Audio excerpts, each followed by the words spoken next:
Hey guys, it's been quite some time since I've made a late night rant type of video.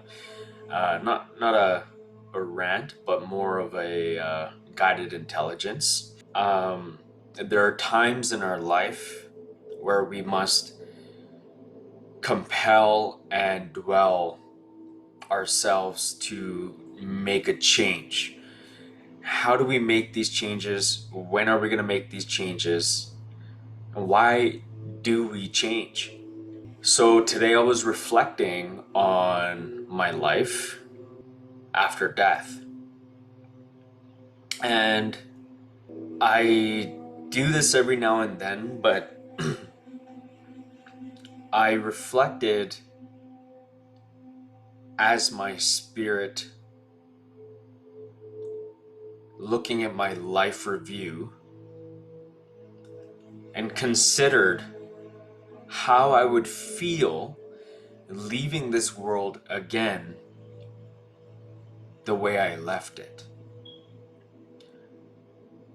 So consider this, guys. Consider looking at yourself as a soul, as a spirit. Looking back at your life and contemplating and ask yourself, is this how I want to walk out? Is this how I left it? Is this how I should have left it? The misery, the pain, and the suffering,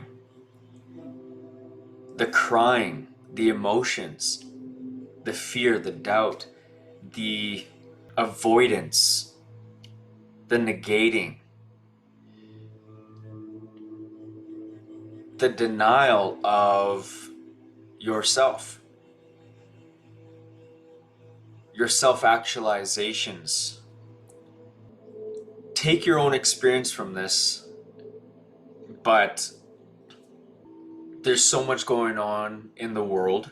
If you're awoke, you understand how much is going on, okay?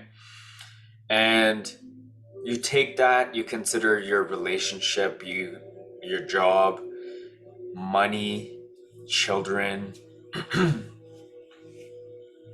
circumstances, whatever your life circumstance may be, the pressures of your life. And how do we find a way out of that?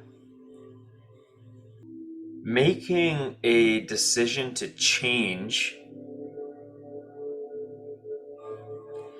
a lot of people do when they hit rock bottom. They are their wits' end, and they're sick and tired of being sick and tired. But even then, they get the help, and they still struggle, like I do, like we all do. And we still find it difficult in the difficult times. Try to consider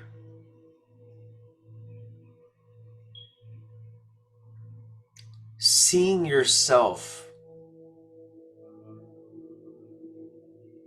out of this world. You're dead, you're gone, and you're reflecting back at your life, reflecting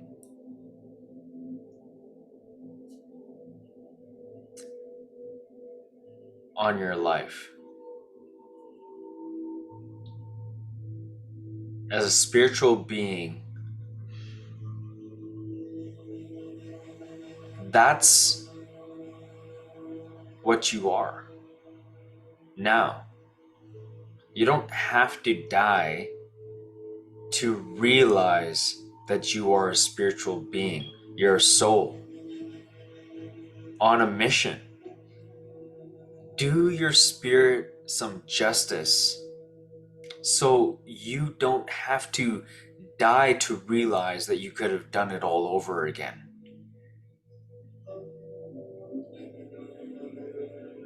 Make every day of your life a fighting chance, a fighting opportunity to rewrite your life's purpose. Whether that's stepping out of the house and going for a walk and taking your book and reading, or journaling, or being happier in the misery. While you feel miserable, you can go through purging, you can cry, you can channel it out, but leverage that energy, leverage that power of what you're going through, of circumstance, and empower yourself to recharge your battery. And we don't do it, and we sit in the misery, and we get weak and weak and weak, and we don't think we have a fighting chance. And then we build this inner dialogue, and we frame our paradigms more and our subconscious mind more, and we go to sleep more like this, we wake up more like this, we dwell more, and we compel more, but we're not doing it the right way. We're not commanding and demanding of ourselves of what's possible, because we're sitting in the misery. So it's hard to see out of that reality. But I assure you, if you take baby steps, one day at a time, and you make them count, no matter what you're going through, how heavy it is, that's what your spirit deserves. That's what your soul expects out of you, because your spirit will be the one looking down at your dead body and reflecting of what it could have done, should have done differently. It could have achieved so much more. You, it's not an it, you could have achieved it. You could have pushed through. And when I died, I didn't feel the hurt and the pain anymore. I felt forgiveness and love and at ease.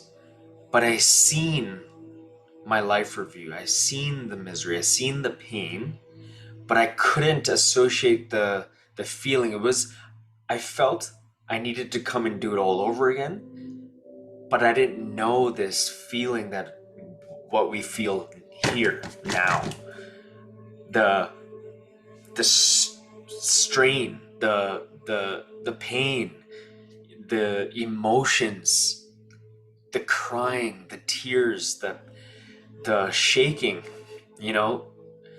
that I didn't see all that. So when I asked to come back, I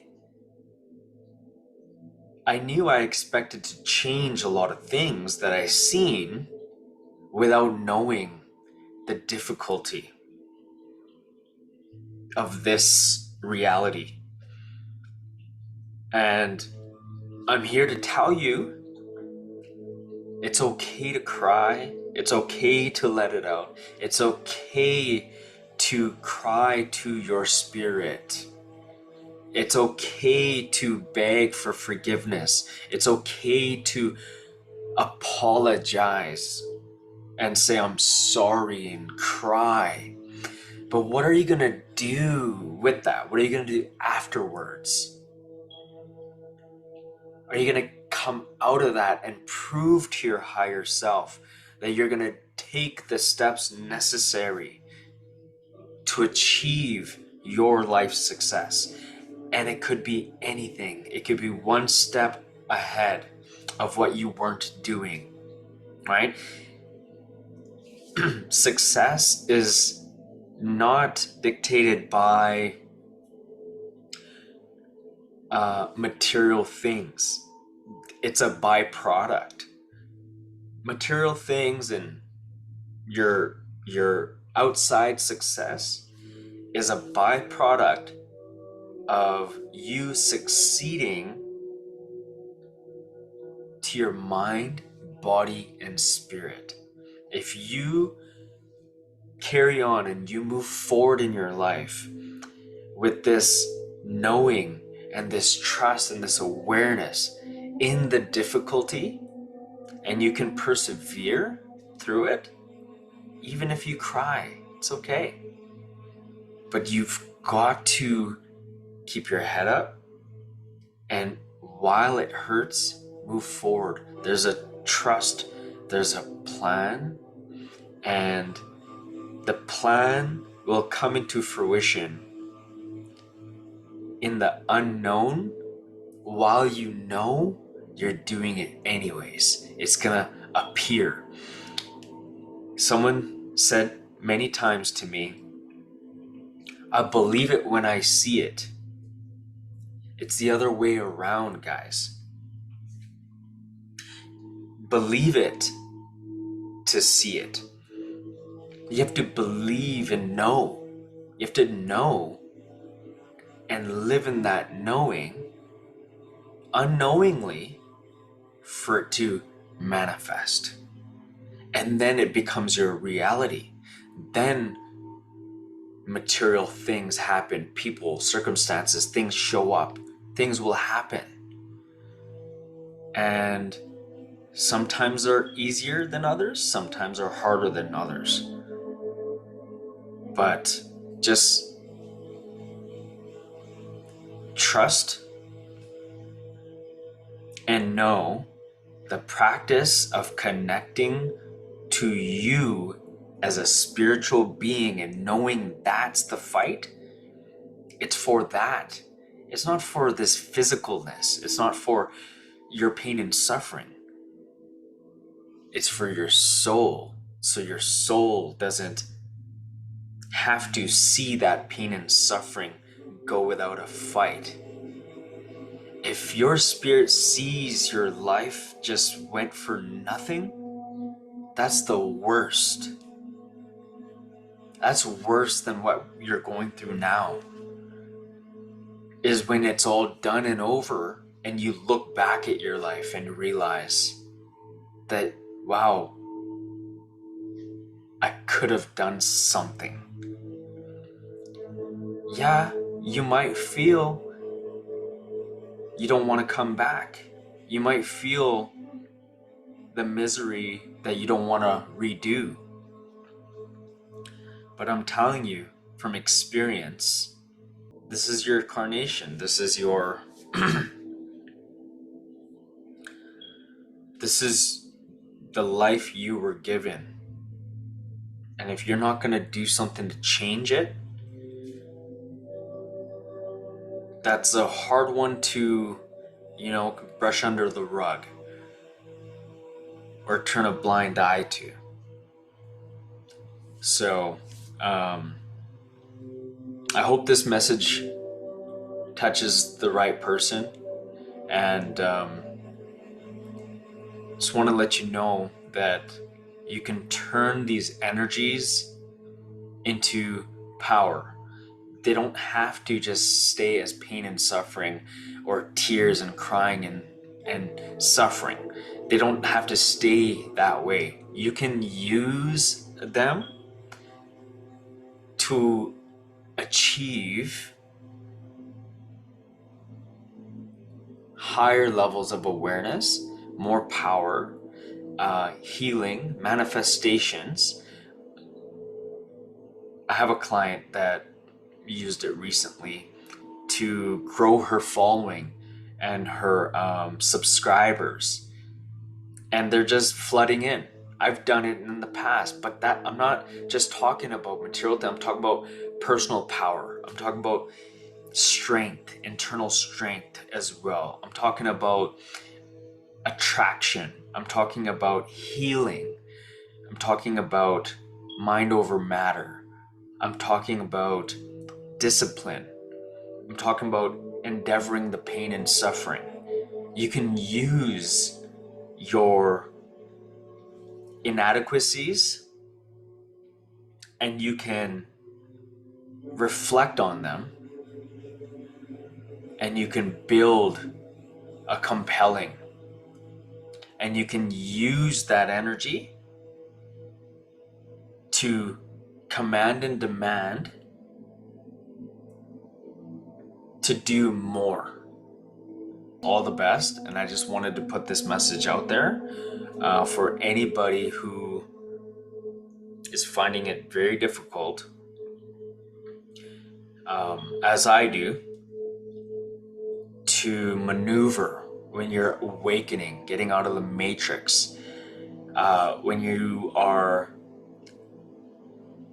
feeling and hearing and seeing emotions, and you want to grow at the same time while everything is being suppressed. There are ways to pursue balance and harmony by leveraging that mindset power. Have a blessed night, day, wherever you are, and remember, these feelings that you're going through,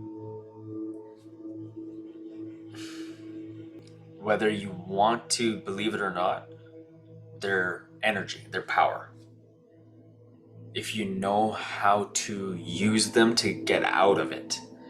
But if you sit in it and dwell on it and you don't believe you can get out, that's the trap. You can and you must get out. You must change. You have to change for you. All right.